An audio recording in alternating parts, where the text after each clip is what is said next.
I'm Jim White. This is Alan Townsend. That's all the introduction we need. So off we go. I guess that's how it works. All right. Good morning, everybody. Everybody hear me okay? Mic's on.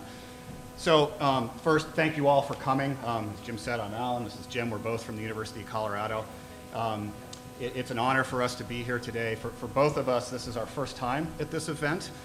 So we didn't totally know what to expect.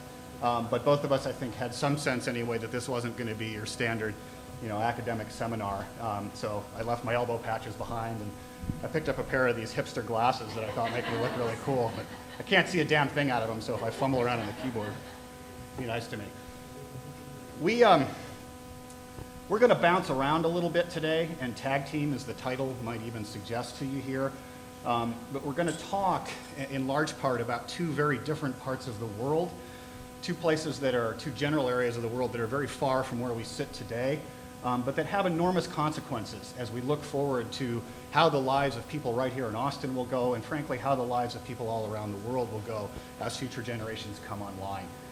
And even though we will jump around, I hope that you will find by the end, as we get into some questions and discussion, that there's at least some method to our madness and take away a few bottom line points. Let's see if this thing works for me here. Some of which are here. I'm going to emphasize a few key things today.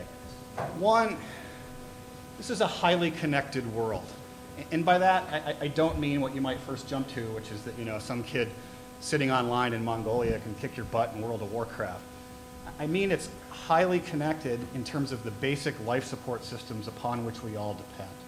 Things like climate matters all around the world for different parts in the world. And we're going to try to illustrate some of that today. Second, and believe me, in particular in an event like this one that's very much focused on finding solutions to our major environmental and sustainability challenges, the last thing I want to be is Debbie Downer. I hate that. I support this approach. But I also think part of finding those solutions is recognizing honestly how hard many of them are. And I think we'll illustrate a little bit of that today in facing up to those real challenges. And then that said, I hope that you find a little bit of hope in the last comments that we made. Okay, I'm going to start by posing a very open-ended and generic question. What runs that connected world? If I were to pass out little cards to all of you here in the audience and ask you all to write down an answer, I'm sure I would get a whole bunch of different answers to that question, but I suspect that many of those answers might revolve around themes of where the major economic centers are in the world, the major political forces, in many cases a lot of the kind of first world nations that drive a lot of how our human lives go forward. And you could map those kinds of answers, if that's how they came out, in something that looked like right here on the screen. It's the places that are lit up. That's where most of the power is consumed. And so those kind of central powers of the world are a belt, a latitudinal belt, kind of in the middle of the northern hemisphere, including where we sit today. But if you're like me and you're like Jim here and you spend a lot of your time thinking again about some of these basic life support systems for the planet, you quickly realize that we also have to be thinking about some of the places that are quite dark on this map. And two of those today are pictured here. Jim is going to spend some time in a few minutes talking about the top picture on here and some of the effects that it will have going forward.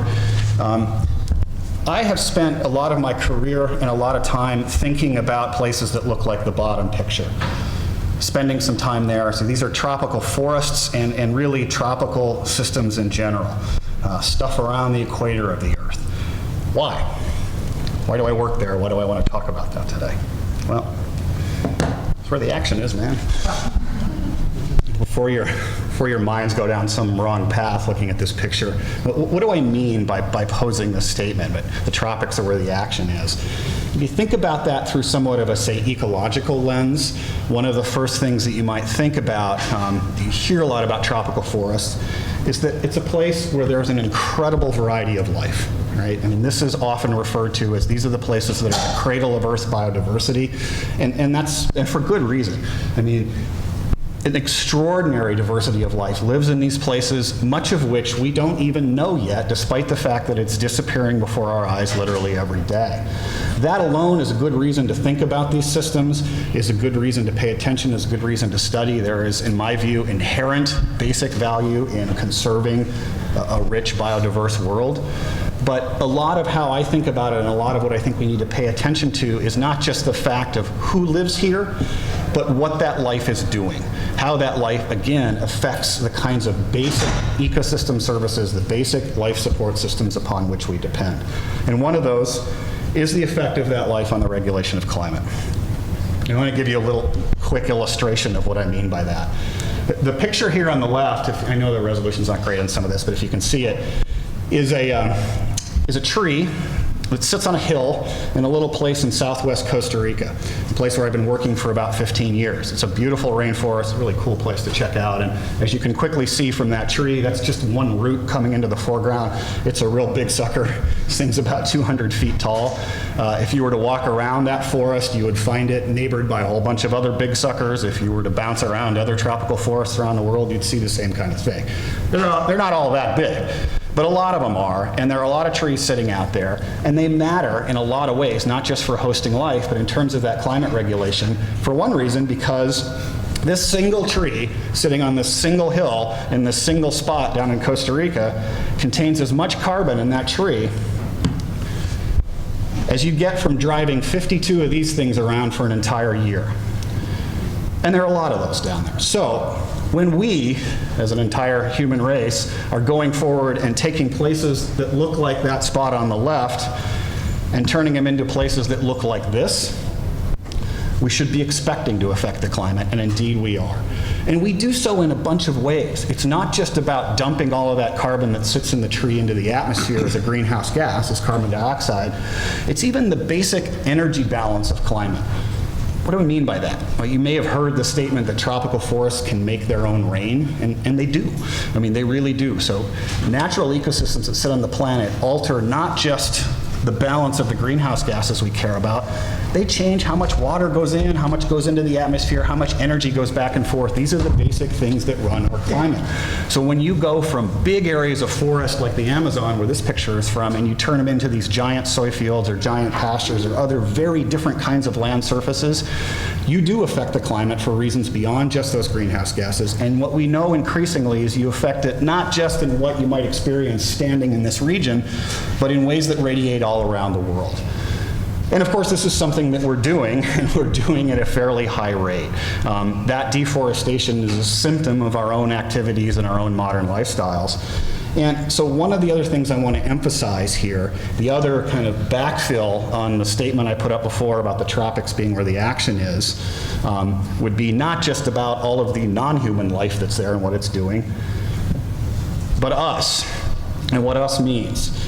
The tropics as a whole is the most dynamic, the most rapidly changing, the most unstable portion of the planet, in my view, but I think that's easily supported by the evidence. It is an incredible and rapidly changing mix of places where you have very modern first world cities springing up all over the place. You have an explosion of first world high input mechanized agriculture coming online, like these soy fields at the bottom, and at the same time still millions upon millions of people that are living in abject poverty and suffering from hunger and malnutrition, and either the reality or the just simmering under the surface potential for all kinds of human conflict driven by this volatile mix of changing environmental conditions and cultural and religious differences and the haves and the have-nots, all of which come together to really challenge our attempts to find large-scale solutions to chart a more sustainable path going forward. What happens down there doesn't just matter down there, it matters to us. Now, you could talk about what that means in detail and some tales of that, some stories of that for a week. But I'm not going to lock the doors and keep you in here for a week.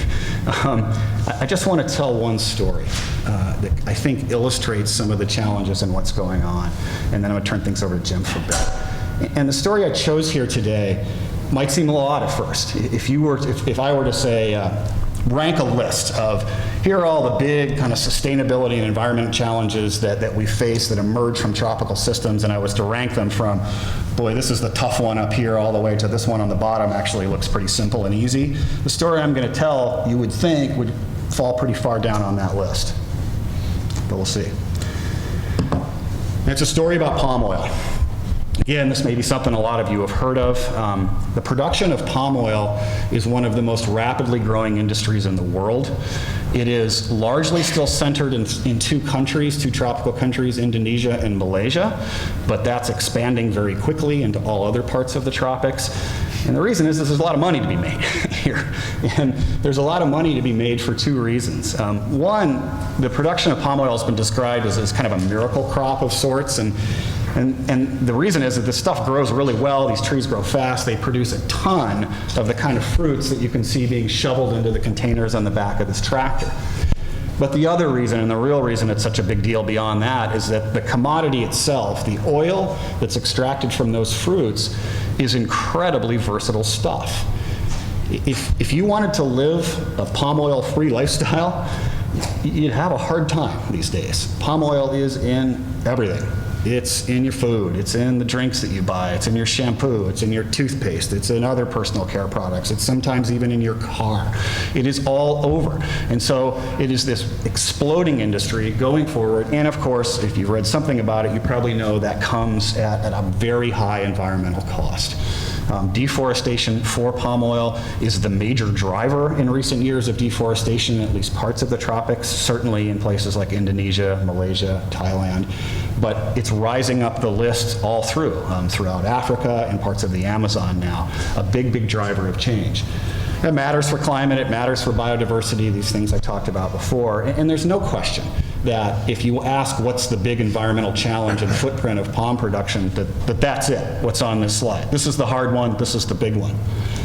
But it's not the one I'm going to talk about on the basis of the story. What I want to kind of illustrate here is what happens after this is done, and you end up with a place that looks like this. And this one's a little dark, but if you can't quite see it, this is a huge palm oil plantation in Malaysia. The background is all the trees that produce the fruit. In the foreground here is the processing plant that pulls in the fruit from the landscape and processes this stuff and gets the oil out of it. They all look like this to some degree. And when you do that, when you make that oil, some of what comes out of the fruit is obviously the oil that you're going to sell to market, but the rest is just a bunch of gunk. And you can think of it as a kind of vegetation sewage. It's this incredibly organic matter-rich stuff that has to be processed and disposed of in some way. And the way that's typically disposed of, it's not too high-tech, but common in most of these, is in places that look like this on the left.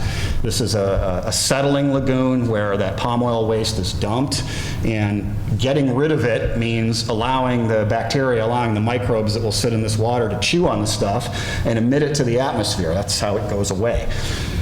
And you can literally see this happening in this picture. All of those nasty looking little yellow bubbles on the surface of this picture are biogas, methane, emerging from the surface of this settling lagoon. You can not just see it if you were to stand here. This picture is also in Costa Rica. It's just down the road from that big tree I showed you before. You can hear it. You can hear those bubbles popping. You can smell it. You could probably light that place on fire.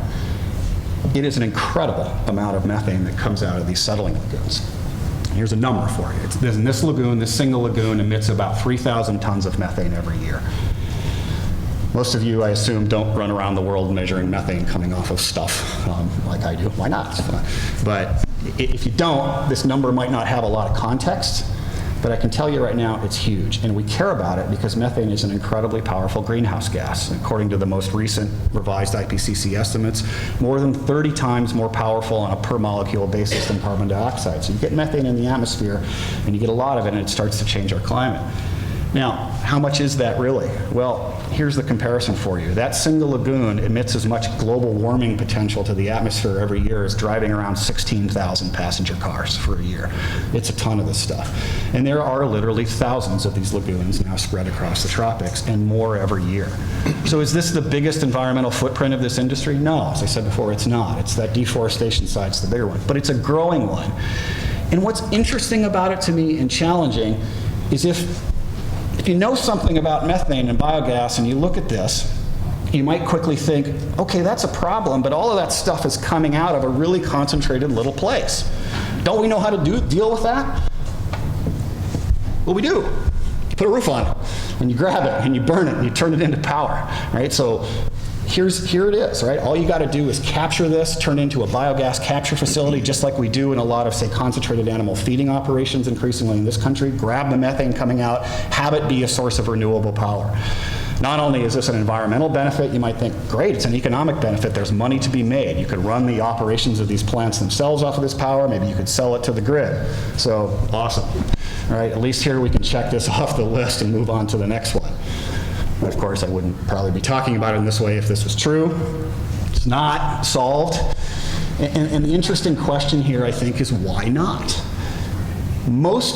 Basically all, I mean, there are a few exceptions, but the vast percentage of these palm oil processing plantations around the world don't do this. They don't have that roof on those lagoons. They don't grab that power. They don't capture it. They don't sell it. Why not? Why don't they do this? Why don't they use it to run their own operation? Why don't they at least make money off it, even if they're not worried about the climate potential? And I think the answers are illustrative of the sort of challenges we face. They're understandable when you see them play out, and there's several. One is this. They've all got another source of renewable biomass power already. Not just that liquid stuff, but all this solid stuff. Cutting up all those palm leaves happens all the time. Most of these plantations actually run a biomass energy potential or generation plant, but they run it off of that solid waste instead, which turns out to be more stable technology and less of a risk to their operations than capturing the methane. So that's one reason right there. For their own power needs, they typically don't have any incentive or need to grab the methane. But you might still say, okay, fine, but still, especially when there are incentives to put in out there for both governments and private industries, some of these capture facilities, why don't you at least grab the stuff and sell it to the grid and make some money off it that way? And this is one reason why they don't, because a lot of these places aren't connected to the grid. They're far from any of this. Now, this is changing, but many of them just don't even have that potential to grab the power and stick it into the grid and sell it in the first place. And unfortunately, many of those who do, especially in the dominant palm oil producing countries, are competing against subsidized other forms of energy that just make it not that economically attractive. Yeah, they eventually could make money doing this, but the return rate is too low, in part just because of the subsidies and competitions and different tariffs that are associated with renewable versus fossil fuel derived sources of power. And then finally, if you kind of expand that economically beyond this, because there's not a lot of regulation in these places about what kinds of expansion and development can go on, if a company has got money on hand to invest in new ways to increase their bottom line or ways to borrow that money that's producing palm oil, what they know and what they see is that the profits, the returns, tend to be higher from other investments. Even though you can make money off that methane, you can make more money faster by doing things like land banking. You buy more land down the road, you might not clear it yet, but 3 years from now you're going to clear it, you're going to put in more trees, you're going to grow more fruit, and you're going to make a hell of a lot more money from that right now than you are by capturing that energy. So it is this suite of things that come together that, again, are a classic kind of mix of not the right carrots, not the right sticks, not the right mix of incentives in place. And this, you can play these stories out anywhere in the world for trying to make environmental differences, I know, but in the tropics it's particularly common. And that's why I really emphasize that this place is incredibly important, this region of the world is incredibly important, but progress can be pretty tough to make. It requires a sustained effort, it requires a lot of focus, it requires, to me, a better set of attention on some of these international issues than we're seeing today. And I'm going to stop the first part with there and turn it over to Jim for a bit. I'm going to stand up. Do you need me on the mic? Or can you hear me? They're podcasting. They're podcasting, so I'm going to take this mic and use it over here. All right. I don't sit very well. Thank you very much. So what I'm going to do is switch to the other end of the world and talk about what's happening. Oh, thank you very much. Talk about what's happening up in the polar regions. And probably the biggest thing that's happening up in the polar regions is the impacts, the feedbacks that a changing climate has on ice. And I'm going to just talk to you about one of those aspects. There's a whole bunch of aspects, including your weather here in Texas, that happens because of melting ice in the Arctic and changing climate up there. But the one thing I'm going to talk to you about is sea level rise. And I'm going to start with some simple physics. All right? If you take a step back and you just look at the globe, stay this way. if you take a step back and you just look at the globe, I'll stand up here, then climate change is actually really simple. All you need to know is three things to predict the temperature of the planet. Now, I'm not talking about Texas versus Colorado versus other places. I'm just talking about the planet. All you really need to know are those three things. How much sun comes in, because we're a sun-driven planet. There's thousands of times less energy coming out of the Earth without the sun. If the sun turned off, we're dead, okay? The second thing you need to know is how much of that sun is reflected, how much of that sun's energy is reflected back to outer space. And the reflectivity is primarily in things like snow and ice. You get that, nice white bits. Also, things like aerosols in the atmosphere can also reflect energy into outer space. So if you know how much sun, if you know how much reflectivity there is, and the third part of this is greenhouse gas. Now, we know that greenhouse gas is important because we can actually do some very simple calculations, and physicists did this 150 years ago. They did some very simple calculations. How far we are away from the sun? What would be the native temperature of our planet given our distance from the sun? You get that. If we're a sphere and we're closer to the sun, we capture more of the sun's energy, we're warmer. If we're farther away from the sun, we capture less of the sun's energy and we're colder. The native temperature of our planet is about 18 degrees Celsius below zero. It's freezing, all right? The actual temperature of our planet, if you go out and you measure temperature on our planet, you'll find out that the temperature of the planet is about positive 15 degrees Celsius. So it's above freezing. The difference is greenhouse gas, all right? There's no other way that we can explain that difference. So the amount of sun's energy we get is not enough for us to be a habitable planet, not enough for certainly to be habitable for the kind of beasts that we are. As a matter of fact, greenhouse gases take our planet from being too cold and probably frozen all over to something that's actually rather nice and has wonderful tropical areas that Alan was talking about, and less than wonderful polar areas where I work. I would love to work in the tropics, but I don't. Anyway, I won't moan about that for the next 10, 15 minutes, but the bottom line is without greenhouse gases, we don't have a habitable planet. Now, that's a very important lesson because we have heard over and over again that greenhouse gases are either A, don't work, B, are bad for you, or now C, they're good for you because they promote plant growth, right? Actually, C is correct, but they are a natural part of the system. To say that, we can add greenhouse gases to the atmosphere and not change climate really goes against the simple physics that I've just told you about. All right, three things, all right? Come on, class. Amount of sun, amount of reflectivity, amount of greenhouse gas. You add more greenhouse gas to the planet, we will get warmer. Right? One thing that will absolutely happen is if you add greenhouse gas to the atmosphere, you'll trap more energy in the atmosphere because that's what greenhouse gases do. That's how they warm the planet up. About 50% of the energy in the lower atmosphere, and that's what we call climate, is sensible temperature. So with a number that big, you know that if you add greenhouse gas to the atmosphere, you're going to increase the temperature of the planet. You're also going to change rainfall patterns, you're going to change weather patterns, you can change all these things, right?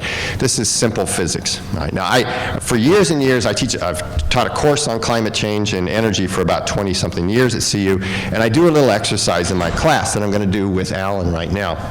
What we do is we have someone stand on a chair, all right? So Alan's going to stand on a chair. Here he is up here. So we have someone from the classroom, a student, come up and stand on a chair. And I do a little thought exercise with the class. Thought exercise being an important term here because I'm not going to actually do this to Alan. I say, what happens if I push Alan hard in this direction, class? And of course they'll say things like, well, you know, he'll fall, or, you know, he will, I mean, Alan's in good shape, right? Can we give it up for Alan here? He's in good shape, yeah. All right. So to make this fair, I'm going to imaginarily tie his ankles. All right, so Alan can't move his feet now. Get your feet together. All right. And then we talk about, in class, we say, what happens if I push Alan? They talk about, well, he might break his arm and catch his fall and stuff like that. He may still be able to jump off and catch himself. So we're going to tie, figuratively, thought exercise, Alan's hands behind his back. Right. So now things get interesting. These are 18 to 22-year-olds, and you start asking them, you know, what's going to happen now? And they talk about, really snappy glasses that he bought, particularly for this conference. They're going to smash into his face, and he'll cut his face, and he'll break his nose, and he'll maybe snap his neck. And they, you know, blood and guts. They love this stuff, right? In 20-something years of doing this exercise, both in class and in public, no one has raised their hand and said, Alan's not going to fall. physics isn't going to work for Alan today. When Alan woke up this morning, God took a look at him and said, no, gravity's not working on you today, dude. You're going to be able to float around, anywhere you want, okay? Why is that? Why is it that we understand simple physics? We understand it innately. We know, for example, that Congress cannot pass a law against gravity. Sounds silly, right? Oh, we'll get to that in a second. The physics of greenhouse gases, the absorption of the Earth's energy by greenhouse gases, is better known than gravity from a physics point of view, right? So for us to think that we can add greenhouse gases to the atmosphere and not change the climate of our planet denies physics so simple that it's just about the same as saying, all right, I'm going to go out and I'm going to step off a bridge and I'm not going to fall. Right? I'm just going to have faith that I can walk out there and off I go. Right? That's not how you run a modern society. Right? You know you can't do that. As a matter of fact, if Congress could do it, Congress could pass a law saying that the gravitational constant was 10% less. And what would immediately happen is that all of us would lose 10% of our weight. Right? And in a country with an obesity problem, maybe that's a good thing to do, right? But Congress can't do that. They don't do that because they know just how silly that sounds. All right. The second part of what I'm going to tell you about is sea level. As simple as the physics is about greenhouse gases and climate, the relationship between sea level and temperature on our planet is even more simple. Right? And it's because I tell you this, when a planet warms, sea level rises. When a planet cools, sea level drops. And the reason has to do with the fact there's really only two factors going on here. One is when you warm water up, it expands. Right? That's simple physics. For those of you who took that in chemistry or physics, you know that. The other thing is that when you warm air and therefore you warm the ocean and the warmer air attack ice sheets. And the way that our planet functions, the way that sea level changes on our planet, is you trade ocean water for land ice. Right? And when the planet is warm, you melt a lot of land ice, and when the planet is colder, you make more land ice. So that when our planet is colder, and this is the only diagram we're going to show you, when our planet is colder, about 5 degrees colder than today, here's today at about 15, so when it's about 5 to 7 degrees colder, 20,000 years ago, sea level was about, actually it should be down here around 100 and something meters lower than today. So it was about 300 feet lower than today. The United States was connected to Russia, called the land bridge, animals crossed there. Australia is connected to Indonesia, so lots of drop in sea level. And when our climate has been warmer, say about 40 million years ago, sea level was about 80 meters higher, so several hundred feet higher than today. And about 3 million years ago, it was about 20 meters higher, about 60 feet higher than today. And 120,000 years ago, it was several meters higher than today. And by meters here, we're talking, right, multiply by 3, we're talking large changes. So our sea level on our planet is a very, very dynamic thing because ice sheets, the trade between ice sheets and ocean is also a very dynamic thing. Here's Greenland. I work up here. This is real. You can't see it from outer space because we block it out. Right? So that's not true. And that was a joke. That's 20 feet of sea level. And even more importantly, here's Antarctica. I'm showing you the base of Antarctica. So this is not the ice sheet. This is the bedrock. I'm showing you this for a reason. And that is because anything here in greens and reds is above sea level as a bedrock. Anything in the blues is below sea level. And the numbers you can't read, but trust me, that's well below sea level. This is like 30,000 feet below sea level in here. The base of the West Antarctic ice sheet's well below sea level. It's called a marine ice sheet. And these things are very dynamic and very unstable, and we don't know how they function very well because we're just beginning to study this. But as sea level rises, you start to float this sucker. As you melt the contact between ice and land, you start to destabilize this. And this ice, nothing stops this ice from draining out here, here, and here in large quantities fairly rapidly. By fairly, I mean roughly sea level rise rates of 10 to 15 times higher than today, because we've seen that over and over again in the past. So this is our big worry, West Antarctica, and that's, I want you to keep that in mind. Now, what's sea level rise look like? Here's Miami. By the end of this century, roughly 3 feet of sea level rise. You can see that there's land bits in here, but bottom line is this is not a functioning city anymore. Power lines, gas lines, Toilets work by when you flush, gravity has to happen, and when you raise sea level, you raise the baseline here, and the sewer systems don't work anymore. So Miami basically, if you know the history of Miami, and I do because I actually went live to them on their TV one morning and told them they had about another 100 years left. They didn't like that. But if you know anything about Miami, they only started 100 years ago. Miami was a swamp 100 years ago. So they were a swamp, now they're a city, now they're in denial. Right?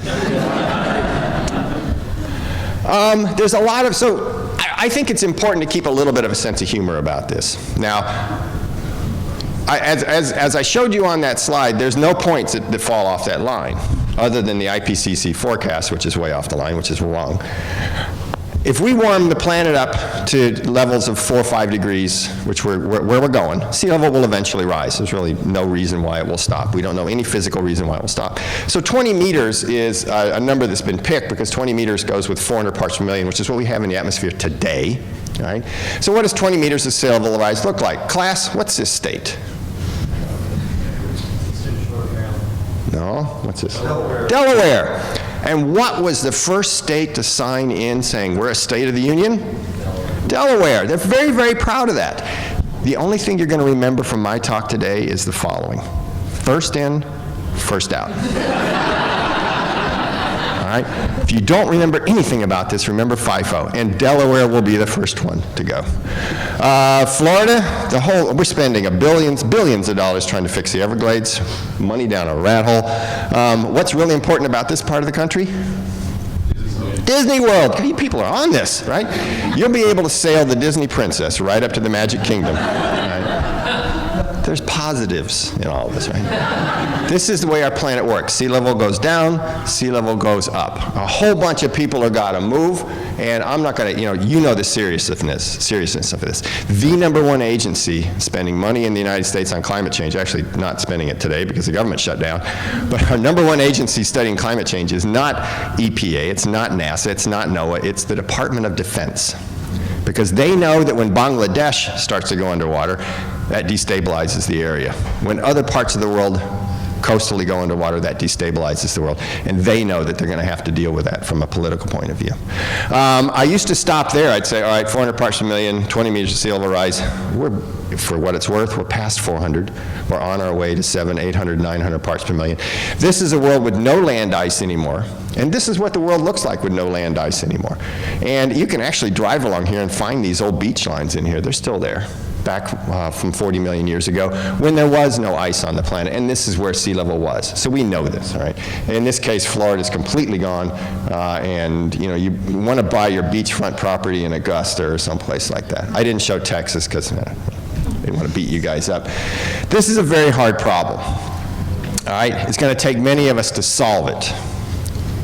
And one of the biggest reasons why it's hard is because there's a lot of money involved. The U.S. spends about $1.5 trillion a year on energy.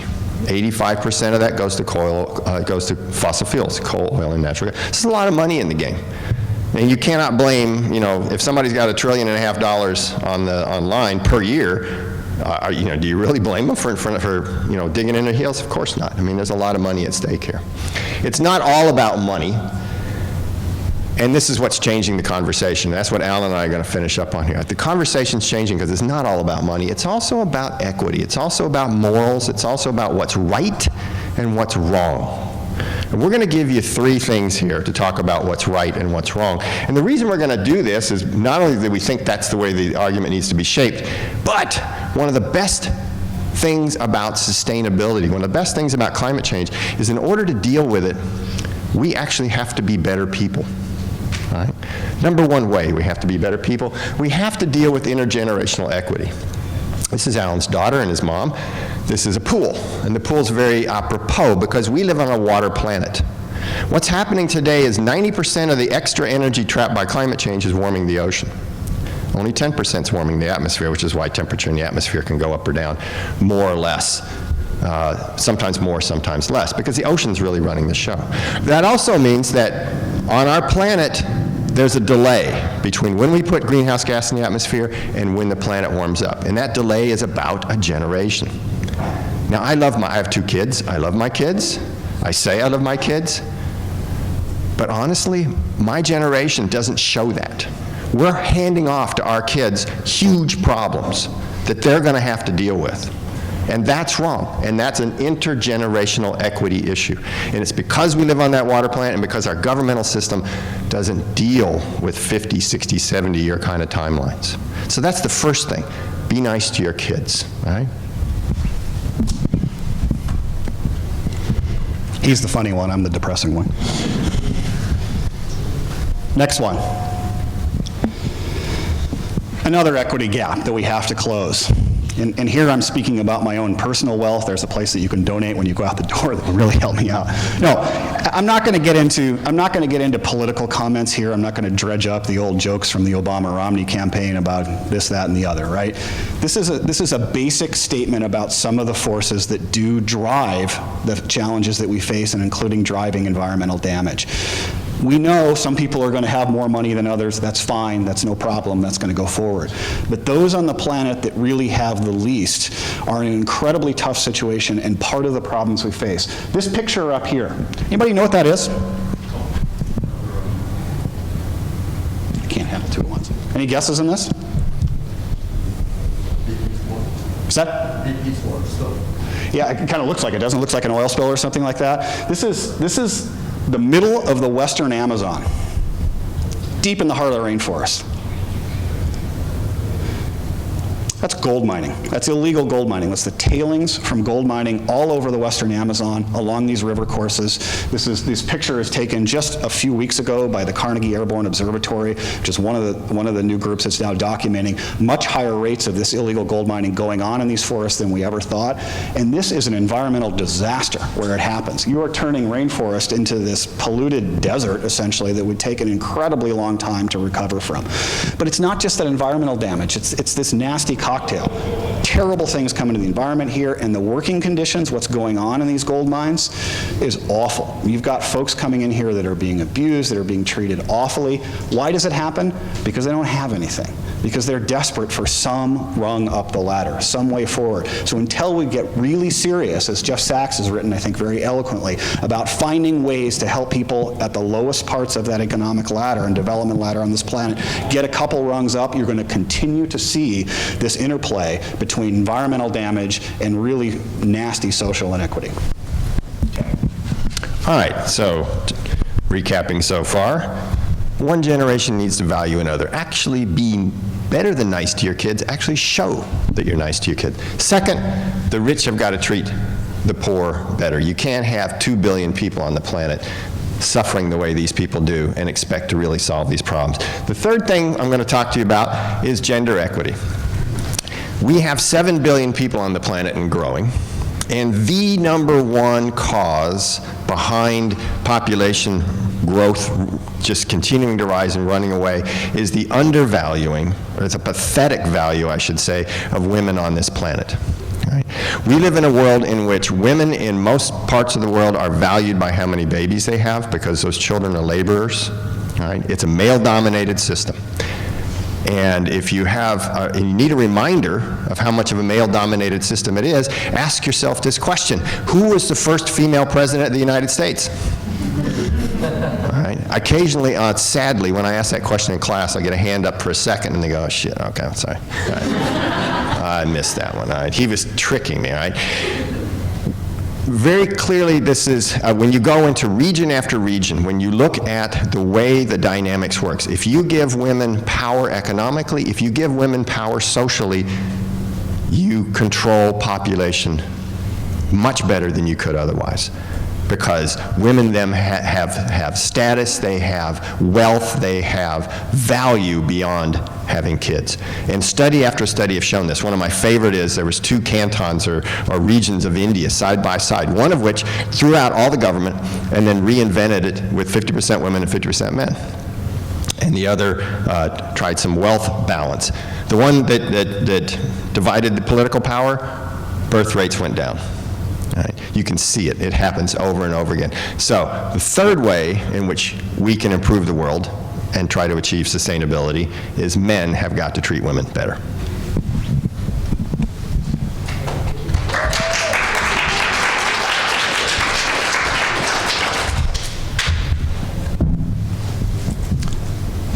Last equity slide, and then I'll finish with a couple more. This is part of, I think, in some ways, the intergenerational equity problem, right? Education. I mean, it's cliched, it's a political football. We hear all these things, we hear all kinds of stuff in this country, but in my view, we still don't hear enough. For all kinds of reasons, obviously, but including even if you're just focused on how do we solve our environmental challenges, if we don't give everybody, and I do mean everybody, in terms of future generations, the real opportunity to learn the basic tools of how to function best in society and how to be innovative and how to figure out those solutions, how do we expect to find them? And yet our investments in this country and in many other countries in terms of providing the right standards of education and the equity of that education, I think are woefully inaccurate and inadequate to where we need to go. So with that said, in these gaps, I'm going to close up with a couple of comments, and then we'll open it up to all of you. Where do we need to focus? And where do our solutions lie? Well, yeah, right. Not enough progress here. You could substitute this picture, though, for a lot of other national governments. It's not just our own. I mean, we should be playing a leading role. It's disappointing to me in many that we don't play a better leading role. There are some things that are good there, but a lot that is just well behind the kind of progress that we need to see at that real national scale. But I think, and I know, that if we start to focus at other levels, we start to see a very, very different story. John Foley, who's at the University of Minnesota, just wrote a really nice essay that you can Google and find that deals with some of this. A lot of this I've been saying for a while. Read that one. You'll like it. You look beyond Washington, you look beyond these circles, you look beyond the typical headlines.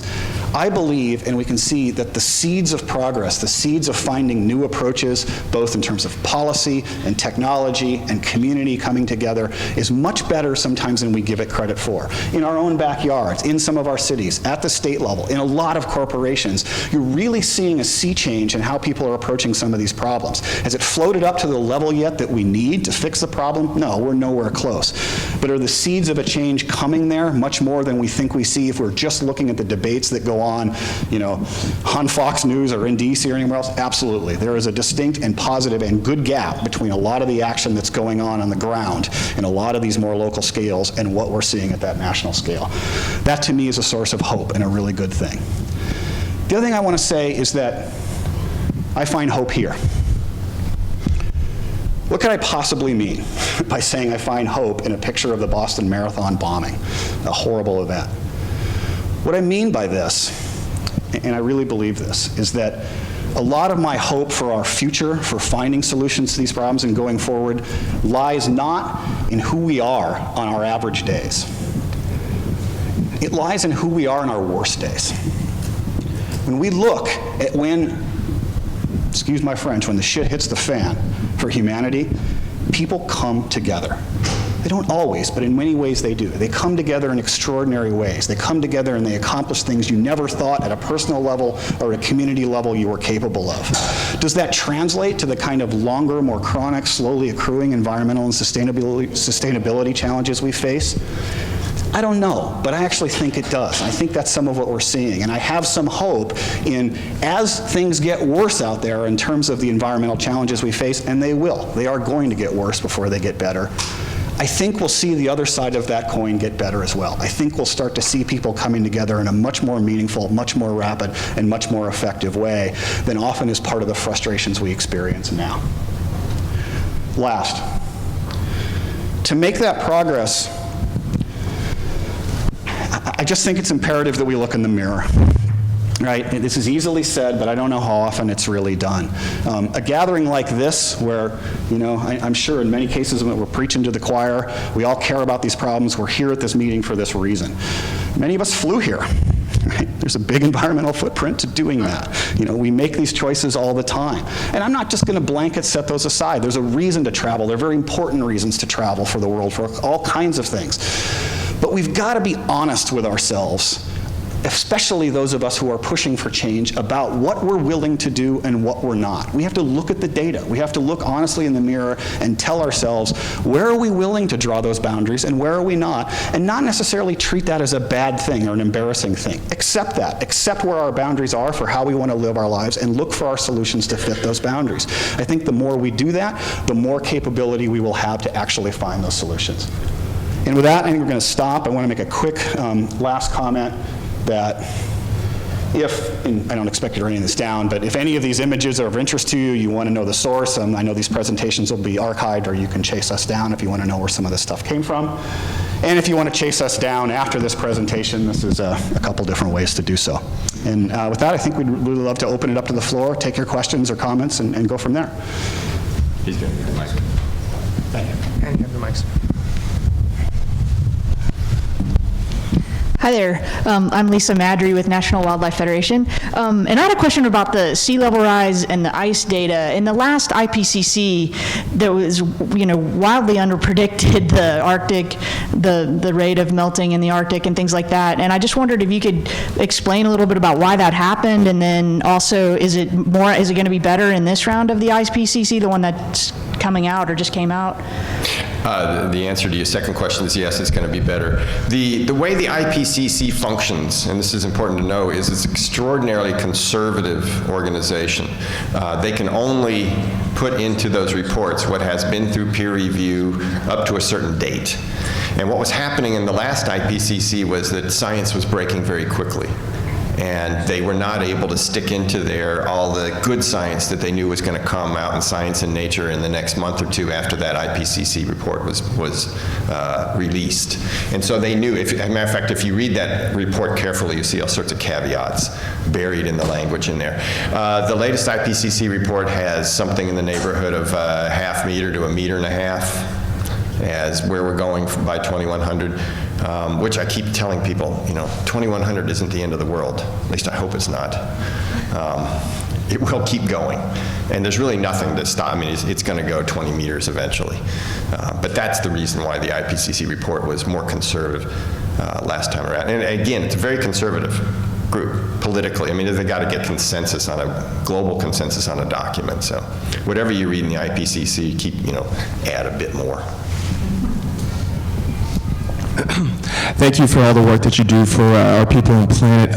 One question I've been asking myself a lot lately, and I've been learning more and more about, is the idea that under our current economic structure, it is really unfeasible to meet the climate needs, and as far as developing the policies and the mechanisms to really either even mitigate or adapt, especially when we talk about equity.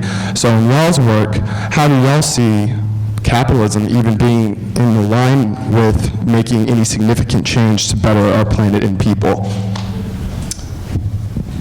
Pass me that one. I mean, that's a big question. Even though I claimed I was a depressing one before, I'll tell you the truth is I'm an optimist, and maybe that's a job survival skill, but I actually think I believe it. I don't think, in a direct response to that, I don't think that capitalism can't match solutions in any way, shape, or form. In fact, I would argue that in many ways it still may be the right secret forward. We're going to need a real crowdsourced innovation from all kinds of sources to find these solutions. And capitalism, I think, to me personally, is one system that supports that better than any others. Are we stuck in a system right now where some of the strongest controls over this current economic system preclude that progress? Sure. But does history also show us, even within those systems, that can change in a hurry when the need really shows itself? Yeah, I think it can, and I think it probably will. Just to add very quickly, I think that one of the great things about capitalism is it brings out the best in us. There's a motivation for people to find solutions and to do really well. And I agree with Alan. I think that's the underlying nugget that you need to hold on to. We can change the rules. Money shouldn't be able to buy government, and we can change rules about how you value things off in the future. Those rules can be changed. So the ground rules for capitalism can be changed. The basic concept of let's compete, I think, is the way forward. Hi, thank you again. We can't see you.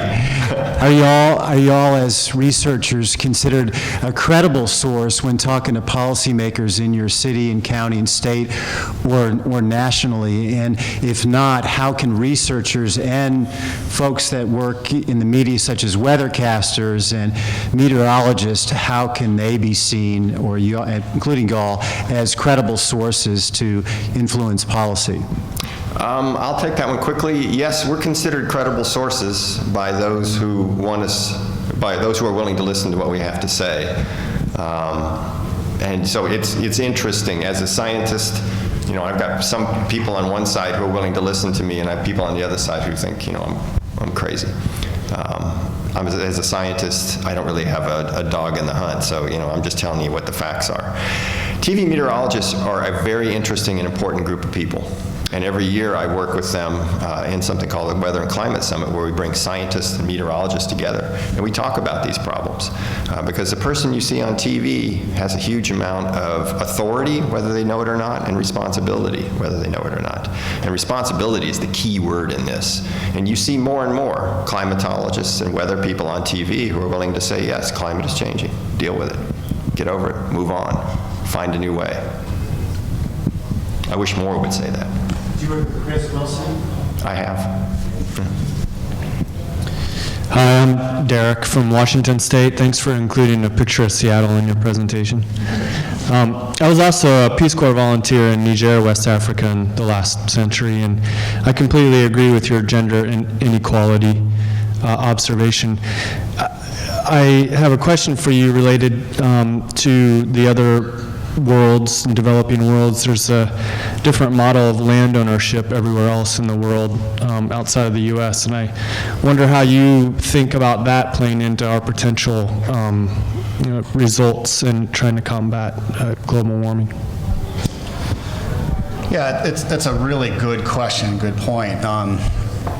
You know, I don't know that there's a simple answer to that one, other than, you know, land ownership and land tenure can be key in a lot of these places for solving, as I'm sure you know very well firsthand from that experience, the basic, sort of most fundamental, most challenging economic and environmental development issues that are in front of us, that without the right structures in place, especially for those who are poorest, to somehow get into the land ownership game, to have some security around that in the place that they are, you get caught in those cycles. How do you solve that? I don't know. That's a tough one.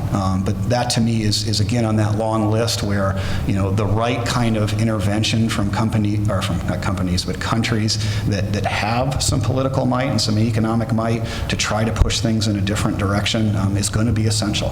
That without it, you will be stuck in a lot of those cycles. I mean, I wish I had a better answer for you than that, other than I think that's one of the important issues we have to deal with. So just to add to your depression. I'm the depressing one. It's true for this country as well. Yeah. If you look at the percentage of land owned by men and women, private land in this country, it's overwhelmingly male. Overwhelmingly. Women only own 10, 15, 20, 10, 15% of the private land. It's an old model based on, the fact that, men have been dominating women for a long, long time. It's got to change. And one of the first things to do is you shed light on it. And we all know that when you turn the lights on, the cockroaches run. So.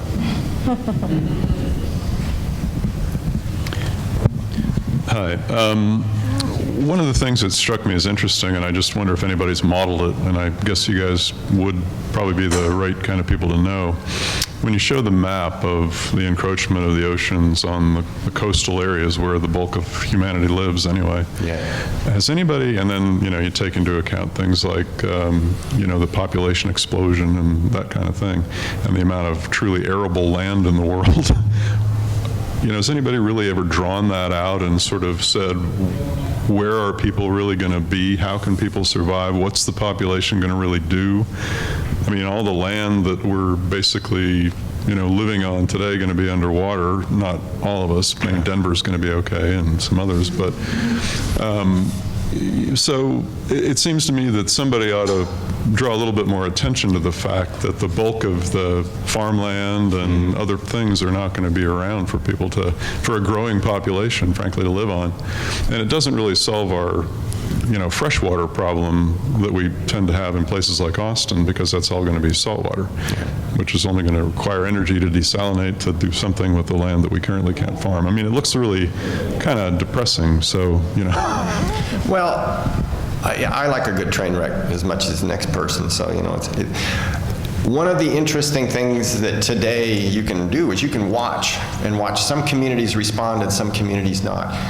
Right now I'm working with somebody and we're comparing New York City, which is very actively dealing with the problems of Superstorm Sandy, very actively dealing with the issue of sea level rise, spending billions of dollars bringing attention to the problem and trying to bring solutions to the problem. Compare that with the state of Florida, particularly Miami, which if you say the word sea level in Tallahassee, they'll run you out of town.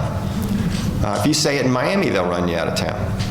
And that's, we should be able to at least say those things, right? And so keep an eye on that, because that's going to be a big difference in how those communities survive over the next 50 years. One that's actually actively planning and the other that's actively denying. And I don't think there's any doubt as to who's going to come out ahead. I'd add one comment to that, too. I think you're absolutely right, and folks are working on some of that. You can look in these future cast scenarios that as the world changes in a lot of ways, how's that going to affect some of the major human dynamics and economic systems. A giant one that's in front of us is food security. Right? We haven't talked a lot today, but we got to eat. It's like we all like to do fun stuff, but we got to eat. And we know that that's a challenge going forward. And that a lot of the really challenging and worrisome scenarios for dealing with food security in the future still don't deal with what you just said. Most of the people are increasingly living on the coast, moving out there. If you got to back off, if you got to displace people and move back into some of the areas that are growing our food, you compound those challenges in some really major ways, just about providing enough food for people to eat. We're getting the time signal here. Do we have time for one more, or are we done?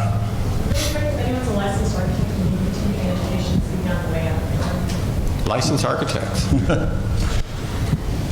Hi, my name is John Touche. I get all sorts of solicitations from the Sierra Club, from Greenpeace, from National Wildlife Federation, from Nature Conservancy, and I realize those are all good, valid organizations.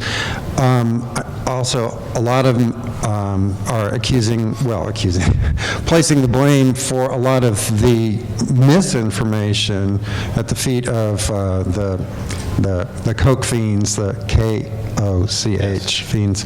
And I just wonder, how do you go about judging which are the best pro-science, pro-sanity organizations to support? Because it's bewildering how many are out there, and I don't know who's doing the best job of, combating getting the message out about climate and getting the truth out about the science.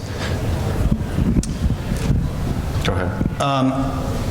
There's not a simple answer to that one. The simple answer I would give is a really unsatisfying one, which is that sometimes you just kind of have to do your own research on it.